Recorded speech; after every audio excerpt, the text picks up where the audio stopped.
Böyümüş limfa düyünlərinin hər biri xərçəngdirmi? İnsan orqanizmində olan limfa düyünləri müxtəlif səbəblərdən böyüyə bilər. Bəzən keçirilmiş infeksion xəstəliklər, virus və yaxud digər bakteriya mənşəli xəstəliklər fonunda limfa düyünləri böyüyə bilər. Hər hansı bir iltihabi xəstəlik fonunda limfa düyünləri böyüyə bilər və onkoloji xəstəliyə görə də limfa düyünü böyüyə bilər. Biz bunu necə seçə bilərik? Bəzən insanlarda çənəaltı limfa düyünü böyüyür və bu qorxu, təşviş halına düşür ki, məndə yəqin ki, onkoloji xəstəlikdir.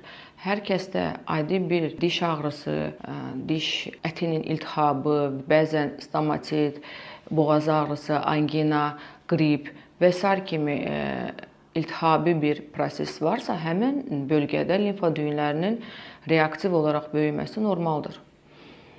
Amma onkoloji xəstəliklərlə reaktiv limfa düyünlərinin ciddi fərqi vardır. Ona görə əgər limfa düyünləri böyüyübsə, mütləq onkoloq məsləhəti almağınız lazımdır.